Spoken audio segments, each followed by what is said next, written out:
Assalamualaikum warahmatullahi wabarakatuh. Perkenalkan, saya Nur Tamami, Prodi Ilmu Keolahragaan, kelas 2018C, Fakultas Ilmu Olahraga, NIM 082. Di sini saya akan membacakan jawaban ujian tengah semester saya, mata kuliah seminar olahraga. Yang pertama, jelaskan bentuk-bentuk pertemuan ilmiah.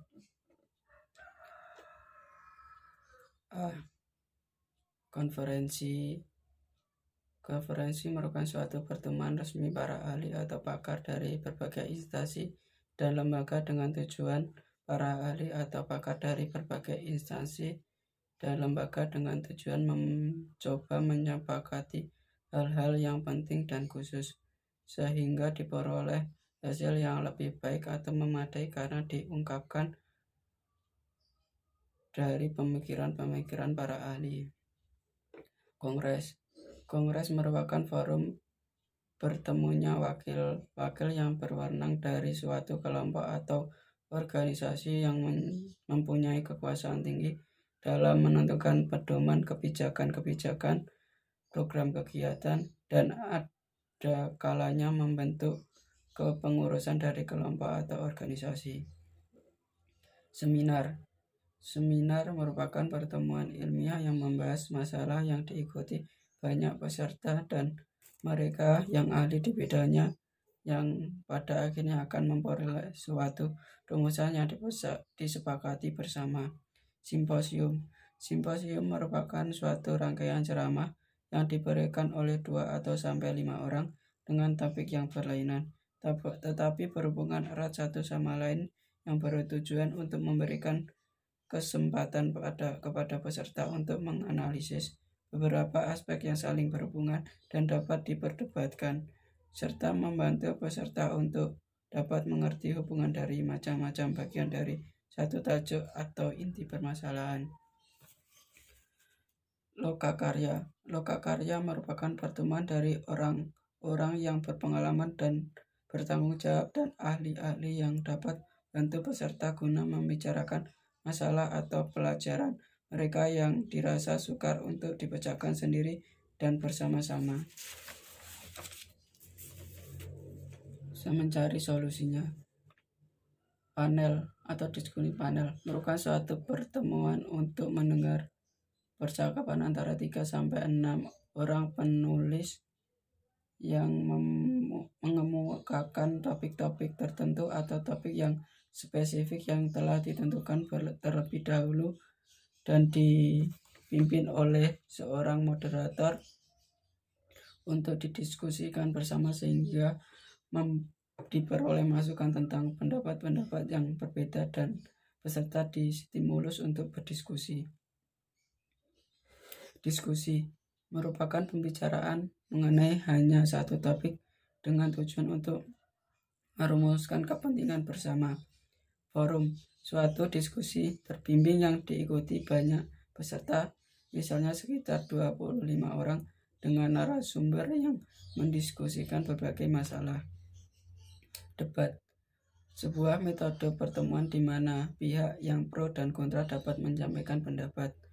Debat dapat mempertajam, membangkitkan analisis dari kelompok, menimbulkan daya tarik, dan dapat diikuti oleh sejumlah peserta. Sarasehan merupakan bentuk pertemuan yang dihadiri oleh sekelompok undangan tertentu untuk membicarakan suatu masalah dengan cara yang informal dan dalam suasana yang santai. Bahkan tempat duduk peserta pun cukup di lantai atau dikenal dengan lesehan. 2. Jelaskan proses dari gagasan sampai ruang lingkup seminar. Yang A. Gagasan. Banyak hal konkret yang terjadi di dunia berawal dari suatu imajinasi, angan-angan, atau ide seseorang atau sekelompok orang yang pada awalnya merupakan suatu hal yang mustahil diwujudkan. B. Persiapan seminar. Dalam melaksanakan seminar pada tahap awal yaitu persiapan perencanaan, ada beberapa hal yang harus menjadi perhatian untuk suksesnya sebuah seminar. Yang pertama, pengembangan tujuan dan tema seminar. 2. Pokok bahasan seminar. 3. Penggambaran umum profil peserta seminar. 4. Pengembangan format dan desain seminar. 5. Pengembangan strategi penyelenggara dan logistik seminar. C. Proposal atau kerangka acuan seminar. Setelah mendapat persetujuan dari pimpinan lembaga yang dimaksud, si penggagas atau sekelompok orang yang ditugaskan atau panitia yang dibentuk untuk itu akan menyiapkan proposal atau kerangka acuan yang lebih konkret. D. Pilihan waktu, tempat, penyelenggara, dan ruang lingkup seminar. Yang pertama, waktu seminar. Pertemuan ilmiah seperti seminar, waktunya tidak terlalu lama, maksimal pelaksanaan 2 hari. Selain itu, waktu pelaksanaan juga harus mempertimbangkan faktor seperti cuaca dan musim. 2. Tempat seminar. Secara internal, seminar dapat dilakukan di dalam kampus perguruan tinggi dengan memanfaatkan auditorium, gedung serbaguna, atau pada aula di sekolah-sekolah. Dan 3. Penyelenggara seminar. Ada 3 pilihan untuk penyelenggara seminar, yaitu pilihan pertama adalah dibentuk sebuah panitia yang khusus untuk keperluan penyelenggaraan seminar. Pilihan kedua adalah menyerahkan penyelenggaraan seminar kepada perusahaan khusus bergerak dalam bidang penyelenggaraan seminar atau lebih dikenal dengan event organizer atau EO. Pilihan ketiga adalah dapat dibentuk panitia gabungan antara panitia lokal atau internet dengan panitia dari event organizer. Ini dimaksud untuk pembelajaran bagi penyelenggara oleh panitia lokal pada masa-masa yang akan datang. E. Ruang lingkup seminar. Dari ruang lingkup sebuah seminar kita dapat melihat atas 3 tingkatan, yaitu seminar lokal.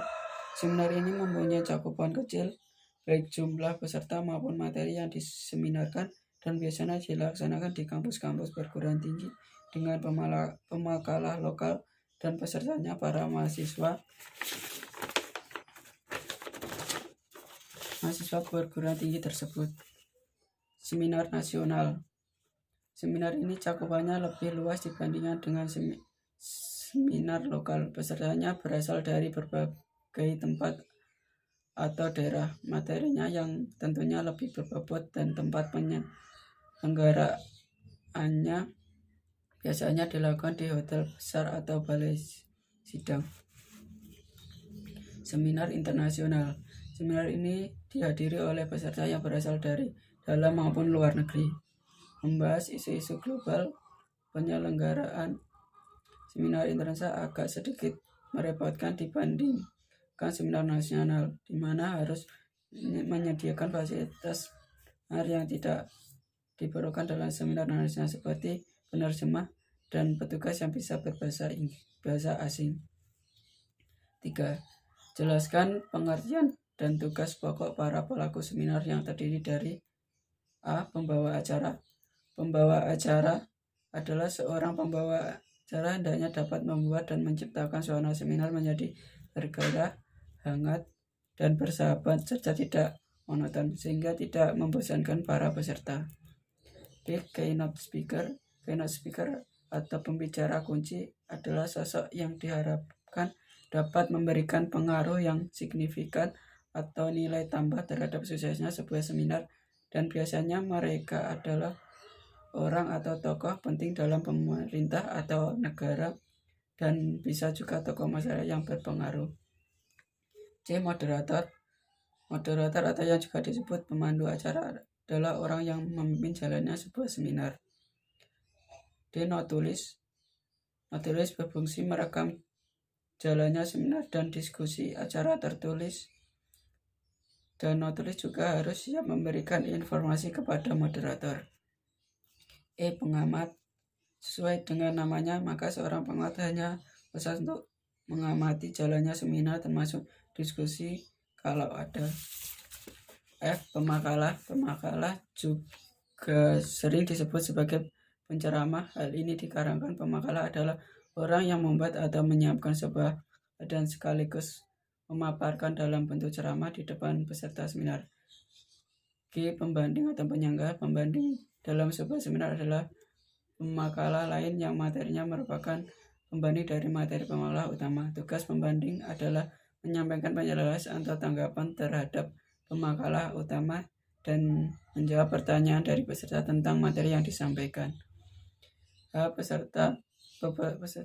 Peran para peserta dalam sebuah seminar sangat signifikan karena dari peserta diharapkan adanya tanggapan-tanggapan, pendapat, kritik, saran atau pertanyaan-pertanyaan pada pemakalah maupun kepada pembanding mengenai materi yang mereka sampaikan.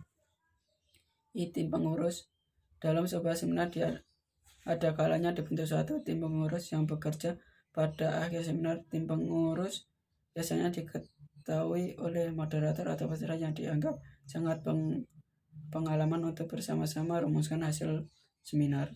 Itu dari jawaban dari saya. Sekian. Wassalamualaikum warahmatullahi wabarakatuh.